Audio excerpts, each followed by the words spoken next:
Masalahnya kita tidak menguasai untuk membuat teknologi itu. Jadi kita itu lebih puas menjadi pengguna, user, konsumen, tidak menjadi produsen, tidak menjadi pemicu perkembangan teknologi itu sendiri. Sekarang ini generasi kita seperti generasi merunduk. Dalam arti apa? Merunduk itu ya lihatnya HP, terus itu ya entah jalan kaki ya pegang HP.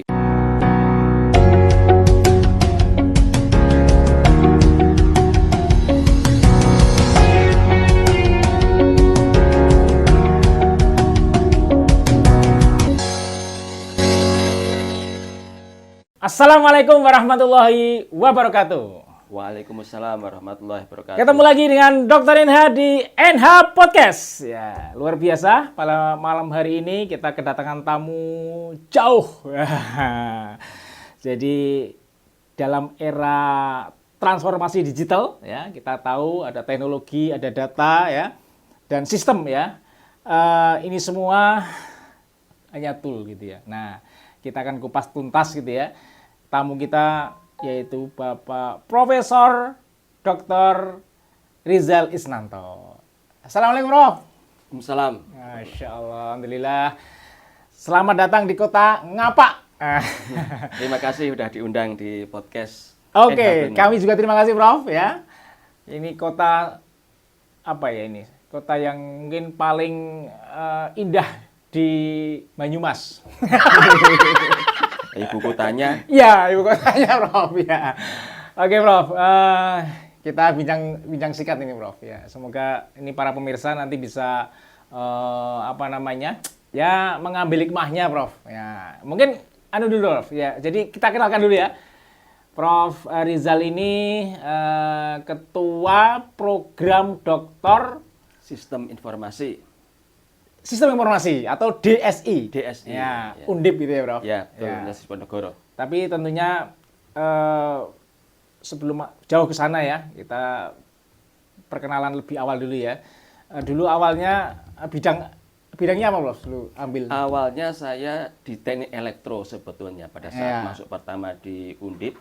Kemudian 8 tahun berikutnya, tahun 2008 ya tepatnya itu, saya dipindahkan di teknik komputer. Oh ya, masih berbau-bau itu. Berbau ya. Kemudian setelah itu pindah lagi ya di program Doktor Sistem Informasi. Jadi udah mengalami 2 kali pindah home base. Gitu, ya. Dalam tugas di Undip ini ya? Ya, di Undip ini.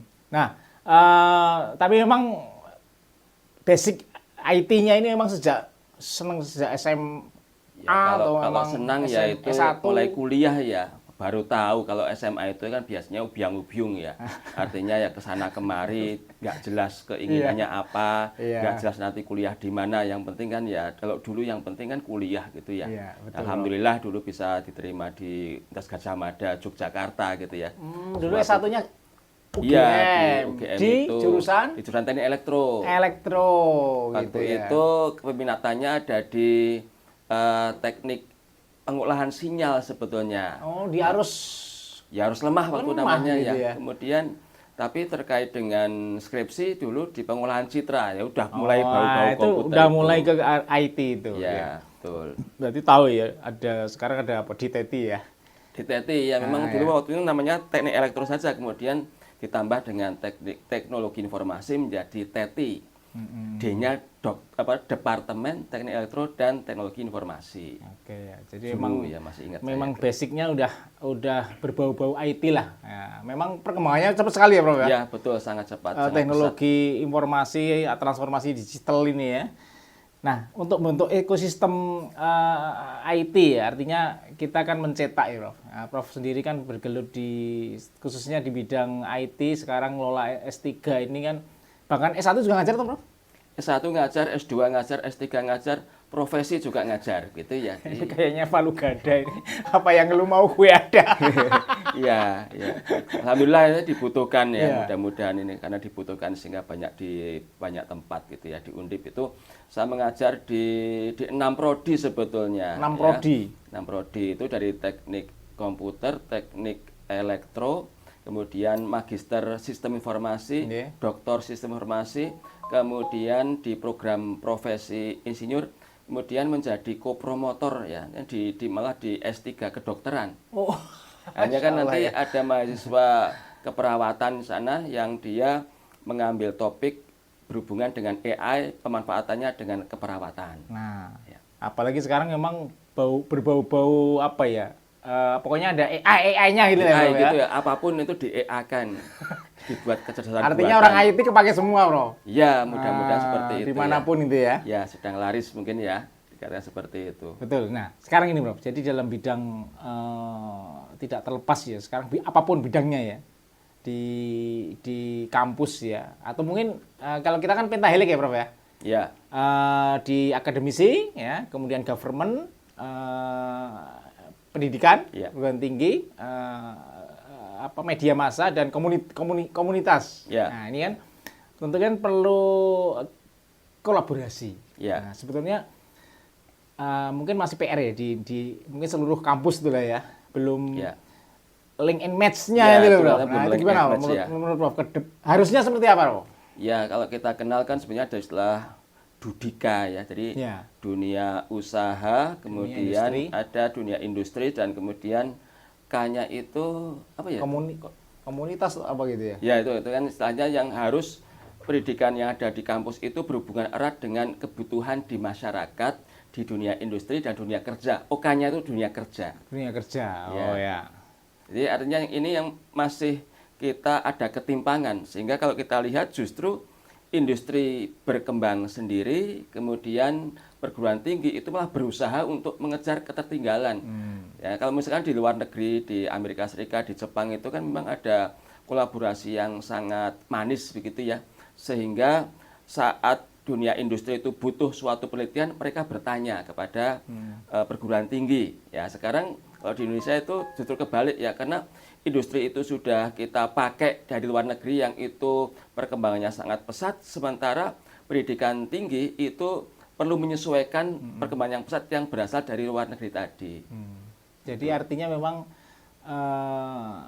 kebutuhan di kampus itu ngikutin kebutuhan di lapangan. Ya, Artinya ya betul. kalau pernah ke Korea itu kan Samsung itu membiayai banyak itu ya di perguruan tinggi. Lu kamu perguruan tinggi ini ya, kamu riset ini, tapi kamu balikin Ya, risetnya ke harus kami seperti itu, gitu ya, ya. Bro. Harusnya ya gitu ya. Ya, problematika di Indonesia itu kadang bahwa ada beberapa pembiayaan pendidikan tinggi, beasiswa, itu tidak mempersyaratkan atau tidak sangat ketat untuk mengharuskan kembali ke Indonesia gitu ya. Bahkan seperti kemarin ada kasus yang ya. LPDP itu yang kemudian dia Warga negara. ke luar negeri ya lebih suka menjadi warga negara Inggris dan sebagainya. Itu yang patut kita sayangkan ya. Artinya ini harusnya yang dari Indonesia apapun itu pendidikannya, itu saat dia itu kembali ke Indonesia. Ya dia harus betul-betul mengabdi untuk Indonesia ya, seperti itu. Ya, jadi secara idealis itu ya artinya. Ya. Yang namanya riset itu ya kembali nanti dipakai untuk berdampak itu ya, Bro ya. Ya. Ya, kan sekarang kan kementerian kan anjurannya ke sana ya. Ya, ya. Ada impact-nya, ada dampaknya. Jadi yang namanya pendidikan tinggi itu harus berdampak di masyarakat. Haruslah dia bisa memberikan manfaat bagi kehidupan ya di masyarakat dan untuk perkembangan kedepannya itu, sehingga generasi berikutnya itu adalah betul-betul yang nanti diharapkan menguasai teknologi, termasuk yang menguasai teknologi informasi.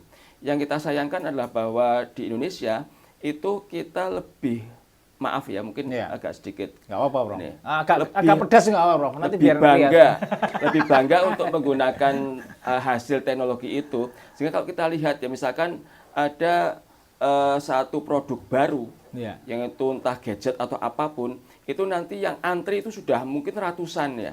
Tetapi kalau misalkan ditanya itu yang buat produk siapa, itu luar negeri juga ya. Lagi-lagi kita itu menjadi pangsa pasar yang manis, tapi tidak bisa melakukan perkembangan teknologi dari diri kita. Artinya kita hanya sebagai pemakai. Ibaratnya kalau memang ya kita memang suka menghibur diri ya, ya lebih baik dari pemakai, berarti kan kita bisa menggunakan teknologi ini dengan sepuasnya. Tetapi kalau saya pernah mendengar ya, bahkan kalau di Amerika Serikat atau di Eropa itu mereka lebih puas untuk menjadi negara produsen. Sehingga pernah ada cerita bahwa profesor di Amerika Serikat itu masih menggunakan HP yang jadul ya. Kita mungkin sekarang ada Nokia, kemudian ada HP-HP jadul itu masih dipakai. Artinya secara fungsional itu yang mereka inginkan. Kalau kita itu yang penting adalah aksesorisnya. Jadi yang bisa untuk gitu kamera, kemudian dia bisa mengubah gambar menjadi lebih cantik, ada beauty kamera dan sebagainya. Ini secara konten bahwa HP itu sebagai alat komunikasi itu malah mungkin tidak begitu diperhatikan. Yang penting adalah kemampuan aksesoris dari sebuah HP itu bagaimana. Itu kan masalah teknologi. Masalahnya kita tidak menguasai untuk membuat teknologi itu. Jadi kita mungkin lebih terlena gitu ya, sehingga kita itu lebih puas menjadi pengguna, user, konsumen, tidak menjadi produsen, tidak menjadi pemicu perkembangan teknologi itu sendiri. Jadi malah kebalik ya, Bro. Artinya manusianya diperalat oleh aplikasi-aplikasi tadi ya, tool gadget-gadget tadi gitu kan. Karena sudah dimanjakan gitu ya. Karena memang itu sesuatu yang paling mudah begitu ya. Kan memang lebih mudah untuk menggunakan dibandingkan untuk mengembangkan ya. Ya kekhawatirannya kalau misalkan itu generasi muda kita sekarang ini ya terkait dengan teknologi informasi itu yang paling mudah kita lihat kan HP. Pemanfaatan HP. Itu bagaimana sekarang ini generasi kita seperti generasi merunduk. Dalam arti apa? Merunduk itu ya lihatnya HP, terus itu ya entah jalan kaki ya pegang HP. Kemudian bahkan yang namanya berkendara itu kalau misalkan dia itu tiba-tiba pelan, saya yakin itu kayaknya sedang lihat HP gitu ya. Oh ya ternyata benar seperti itu ya. Kalau lihat podcastnya Endah Podcast nggak apa-apa ya? Nggak apa-apa, itu berguna, bermanfaat ya. Ada informasi, nah scroll lihat joget-joget ya. Mungkin bagi mereka ya itu bermanfaat bagi mereka mungkin untuk hiburan. Tapi ya dunia kan tidak hanya hiburan saja ya. Harus ada yang serius, yang betul-betul kita pikirkan gitu ya. Oke ya, kembali ke kampus ini loh. Jadi menurut Prof. Rizal ini sebetulnya IT ini kita kan pendidik, Prof. Ya. Kita mau dibawa kemana nih anak didik kita untuk belajar IT ini? Mungkin kan bisa bom waktu nanti ya. Coding sudah ambil alih AI. Iya, betul.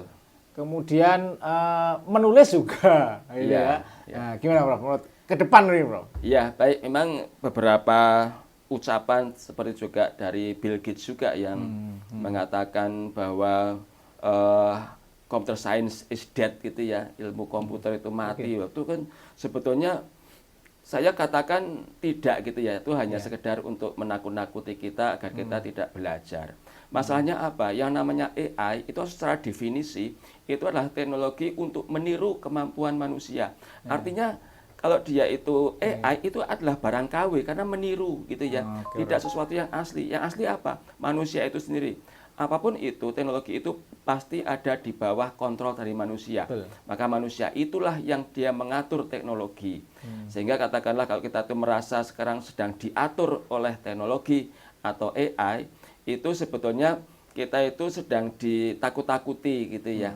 Ya memang kelebihan dari komputer atau teknologi informasi sekarang ini adalah dia cepat, mudah beradaptasi, berpikir. Tapi yang jelas bahwa siapa yang membuat dia itu bisa berpikir, dia bisa menyimpulkan, bisa menggambar dan sebagainya, itu adalah manusianya yang pertama kali membuat teknologi itu. Artinya di atas itu manusia lebih tinggi daripada teknologi. Maka ini menjadi PR bagi kita untuk menempatkan harkat manusia bahwa belajar sepanjang hayat, long life education tetap dilakukan. Terutama masalah IT ini. Jangan sampai kita itu hanya belajar how to use the technology, bagaimana menggunakan teknologi, tapi kita harus beranjak lebih jauh, how to produce the technology, how to make the technology, how to develop the technology. Jadi bagaimana kita membuat, membangun dan memproduksi teknologi itu sendiri. Itu yang harus kita pikirkan. Ya ini kan seperti ada wave atau gelombang ya. Jadi kalau sekarang ini orang bilang AI, semuanya bilang AI gitu ya. Nah boleh jadi nanti ada new AI apa lagi, ya kita ikut lagi ya. Mengapa kita tidak membuat tren itu dari kita ya? Kalau ibaratnya dalam bidang IT ya, itu ada keamanan data digital, ada bidang kriptografi, coba lihat nama-nama yang ada. Ada namanya El Gamal Encryption, itu ternyata adalah orang Timur Tengah, orang Mesir. Kemudian ada RSA, Rivest orang Amerika, Shamir orang Yahudi, Adelman orang Jerman, katakanlah. Kita nggak pernah punya yang namanya algoritma Bambang. Algoritma Nurul Hidayat barangkali ya, nggak pernah ada, bahkan nggak pernah ada algoritma Rizal kan gitu ya. Maka ini penting di dunia ini orang-orang Indonesia itu belum dikenal ya. Tapi kalau orang Israel, meskipun ya kita mungkin sekarang lagi menghujat ya, ternyata mereka betul-betul jenius ya bro ya. Iya, itu ada satu penelitian dikatakan gini ya, dari 1.000 orang Israel itu 80-nya doktor. Artinya dari 1.000 orang, 80-nya itu dokter, artinya 8%. Berapa jumlah dokter di Indonesia ini ya? 0,0 sekian persen.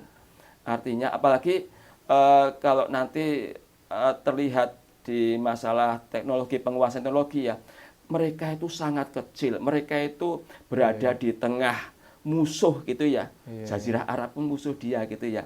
Tetapi seberapa kuat dia bertahan kalau bukan karena teknologi, bukan karena pikiran mereka yang unggul. Ya meskipun itu harusnya diimbangi. Kita insya Allah ya, kita tuh kuat di sisi akhlak, tapi di sisi pemikiran kita masih lemah. Harusnya yang namanya akhlak ditambah dengan masalah penguasaan teknologi berimbang, itu nanti berdampak luar biasa yang positif bagi perkembangan kemanusiaan. Itu yang belum ada di kita ya. Makanya kalau di kita mungkin pendidikan itu banyak yang di pondok pesantren, bagus luar biasa. Kemudian keagamaan bagus ya. Di Jepang nggak ada kurikulum agama ya. Nggak ada di Indonesia itu ya? ada kewajiban, ada kurikulum agama. Tetapi masalah teknologi bagaimana dari kecil itu yang namanya pendidikan di Indonesia kan tidak diarahkan ke sana. Mungkin ada tapi hanya beberapa sekolah yang seperti itu. Tapi kebanyakan itu secara literasi, bahkan kalau kita lihat beberapa video, ya saya bilang mudah-mudahan salah. Bagaimana anak kelas 3 SMP kok belum bisa baca, misalkan ya. Karena secara literasi terhadap huruf saja itu masih kurang. Apalagi literasi terhadap teknologi, itu pastilah sangat kurang ya. Bagi saat ditanya 4 kali 6 kok nggak bisa. Mudah-mudahan kalau ada video seperti itu hanya sekedar konten. Saya yakin itu kalau manusia Indonesia kalau SMP, SMA kebangetan 4 kali 6 ya pasti bisa lah, masa nggak bisa. Gitu ya. Tapi ada yang jenius-jenius Prof juga Prof. Kemarin beberapa hari yang lalu itu ada anak SD Pak ya, yang dia membongkar CPU, benerin itu kan, ada kan, itu ini emas ini ya macam-macam ya. Pokoknya ya mungkin keperkecualian Prof ya ini. Ya. Tapi intinya memang harusnya ya literasi ya kadang memang kurang ya. Literasi IT ya itu kan perlu juga ya. Kemudian mahasiswa ini harapannya kan memang tidak siap kerja ya, apalagi mungkin dalam pembelajaran di kampus kan sekarang sudah OB ya. Nah, ini kan harapannya outcome based education maksudnya. Outcome based education harusnya ke sana kan gitu ya. Untuk lebih siap kerja di dunia kerja tadi di sama apa tadi? Dunia industri, dunia kerja. Harapannya gitu ya, Prof. Nah, dalam membangun kurikulum di informatika ya khususnya mungkin ini kan karena kalau Prof kan di S3-nya ya. Itu keterkaitannya sebetulnya kalau S3 udah terbentuk ya, Prof ya? Ya, karena mereka sudah mengalami di S1, S2 dan biasanya yang masuk di program studi Sistem Informasi S3 itu yang memang terkait dengan IT ya. Dengan sebuah IT ya. Sebenarnya IT itu kalau kita sebut sebagai sebuah dunia, itu dia kecil. Tapi masalahnya apapun yang berbau komputer dan telekomunikasi disebut IT ya. Misalkan gini ya, wah itu dia kerja di bidang IT. Tapi ngapain dia? Bikin coding. Coding itu kan informatika gitu ya, sebenarnya bukan IT.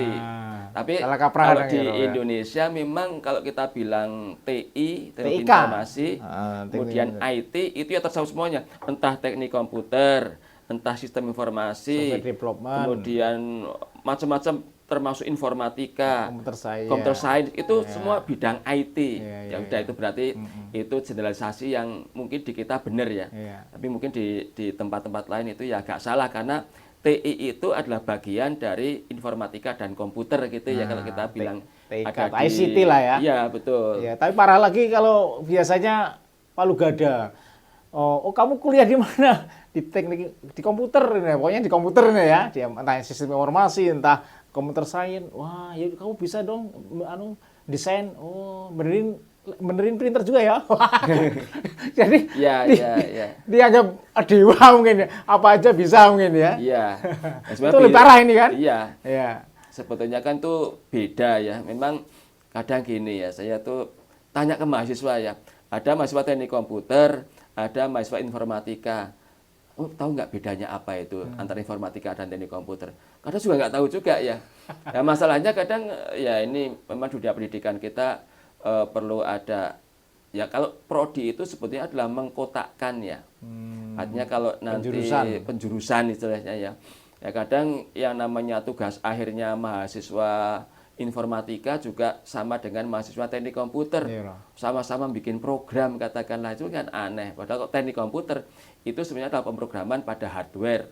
Itu ya seperti embedded system, robotika, bikin drone. Nah, misalkan gitu ya.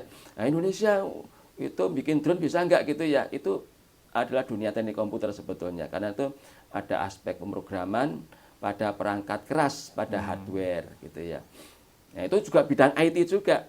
Tapi apakah kita itu kalau lihat kemarin sekarang mungkin masih ada juga ya. Perang Iran lawan Israel, Amerika Serikat. Itu ada drone, ada apa. Itu nggak pernah ada kata-kata IT di situ. Padahal itu adalah teknologi IT ya, terkait dengan pembuatan drone, bagaimana membuat lintasan balistik itu yang jangkauan jarak jauh, ada sensor, ada monitor, kemudian tepat sasaran, itu IT sangat berperan di situ sebetulnya. Tapi kita kadang, wah itu cuma bilang canggih-canggih gitu ya.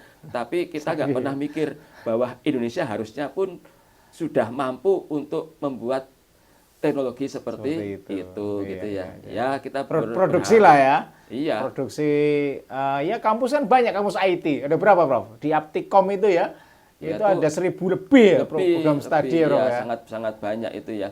Ya memang beragam ya prodinya. Ada yang manajemen informatika gitu ya. Ada sains data, ada AI juga ada ya, ada AI udah buka sekarang loh. SDAI, Sains Data dan Artificial Intelligence juga ada ya. Udah prodi sendiri itu sekarang. Udah prodi sendiri, sudah ada sangat juga banyak. Bioinformatika. Iya. Nah, itu udah biologi dengan informatika. Ya, kita sebetulnya kan IT sendiri secara umum itu adalah ilmu yang multidisiplin. Artinya dia itu bisa melingkupi semua bidang ilmu. Dia sebagai ilmu pelayan, service science. Artinya orang biologi membutuhkan IT, orang matematika butuh IT, orang elektro butuh IT, orang sipil butuh IT. Kan seperti itu ya. Teknologi BIM misalkan ya, Twins Digital itu kan terkait dengan implementasi dari IT untuk bidang-bidang yang lain. Geodesi, itu ada remote sensing, penginderaan jarak jauh, itu IT lagi yang bekerja. Di kedokteran luar biasa, dikatakan bahwa kedokteran itu adalah satu bidang yang paling banyak menggunakan teknologi IT. Dari yang namanya pencitraan MRI, magnetic resonance imaging, kemudian CT, computed tomography, untuk mencitra kepala, kemudian sensor-sensor yang ada di otak misalkan ya, untuk melihat bagaimana pola mimpi. Wah, di Jepang sudah canggih gitu ya. Jepang itu sudah ada suatu penelitian untuk istilahnya jawab apa ya, tafsir mimpi gitu ya. Ini orang ini sedang mimpi apa gitu ya. Itu bisa sudah ya primbon. Gitu. Jadi tapi primbon yang ilmiah gitu ya. Jadi gelombang-gelombang otak manusia itu akan berubah berbeda saat dia mengalami mimpi yang berbeda juga ya. Boleh jadi ini mimpi ketemu dengan artis siapa, mungkin landai gitu ya. Apa semacam metaverse-nya nanti ya? Ya. Itu metaverse udah nggak kembangkan lagi sekarang ya. Dulu kan booming ya. Metaverse itu ya. Nggak tahu ini teknologinya ya kurang. Ya itu suatu teknologi yang memang naik turun ya. Kadang suatu teknologi itu tidak langsung bisa dimanfaatkan meskipun awalnya itu booming ya. Katakanlah gini ya, dulu saya pernah beli HP Samsung, Iya. ada namanya stylus pen ya, yang Oke, buat ya. tulis itu ya. Masih pakai juga Pertanyaannya, sekarang. apakah stylus pen itu sering dipakai apa tidak? Ya. Saya tanya ke teman-teman, nggak pernah dipakai ya. Paling yang ketik biasa saja ya. Atau Nggak pakai tangan juga bisa? Iya, yaitu kemudian meskipun teknologi itu bagus, kadang juga nggak bisa digunakan Iya, pula, iya. ya. Seperti juga sekarang ada namanya Google Voice, ya. Ya. Tapi banyak orang yang lebih suka saat dia pakai ngetik gitu ya. Soalnya, itu nanti kalau kita pakai suara salah-salah, sering salah dan sebagainya ya.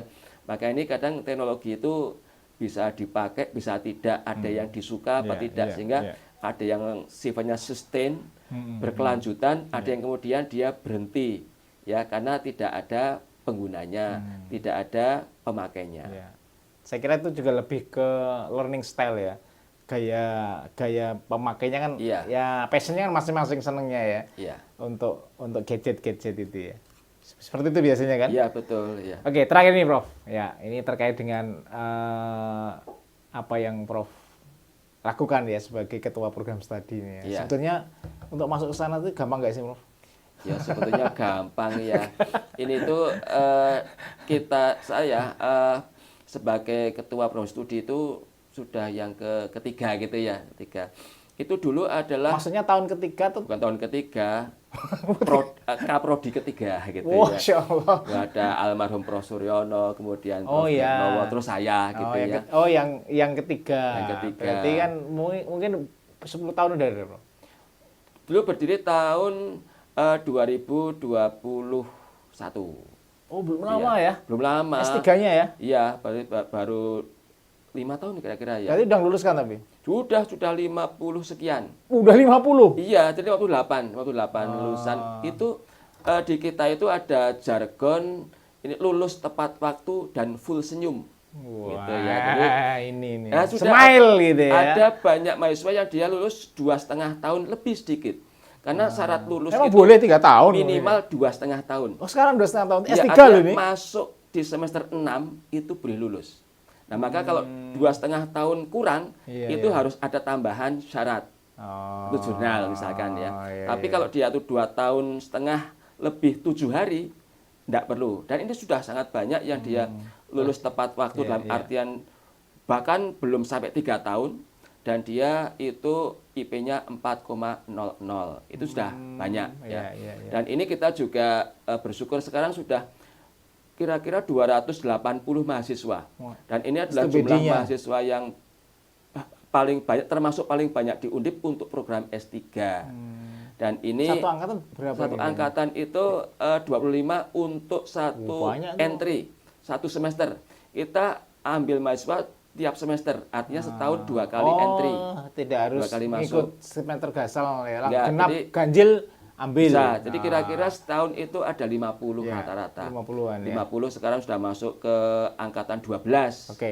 Kira-kira seperti Tapi yang itu. menarik sudah ada beasiswa belum, Bro? Sudah ada, jadi kita Beasiswa sudah ada. beasiswa dari PDDI, Ya. yaitu dosen Indonesia, beasiswa dosen Indonesia, kemudian dari LPDP juga LPDP. sudah bisa. Jadi nanti Ada kalau skemnya dua.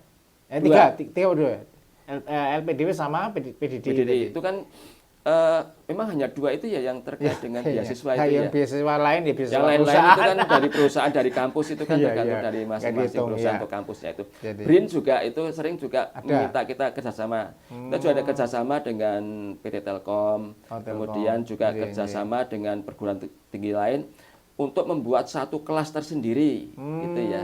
Kelas Berarti kerjasama ya, kelas Bro, ya, kerjasama. istilahnya. Jadi kita ada Relation. tiga program, yaitu program by research, Iya. by course, dan kelas kerjasama. Ada yang PJJ 100% nggak, Bro? Nggak Biasanya ada. nyari S3, waduh saya sibuk di kampus, Iya. misalkan di Irian, Ya atau setidaknya di kalau Aceh. yang by research, Harus datang lah ya, mungkin Ada berapa datang. kali ke kampus gitu kita ya. ada ini saja yang dia wajib ke kampus itu karena ya biar nanti tidak ingat jadi mahasiswa itu kalau pas bayar SPP gitu ya. Karena Iya, kita ada pakai kewajiban RS-an ya.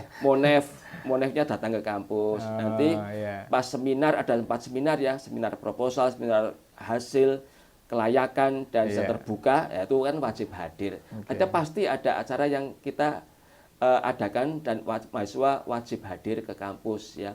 Tetap ingat bahwa yang namanya pembelajaran itu ya ada kampus. Kalau ada kampus ya harus tahu kampusnya di mana.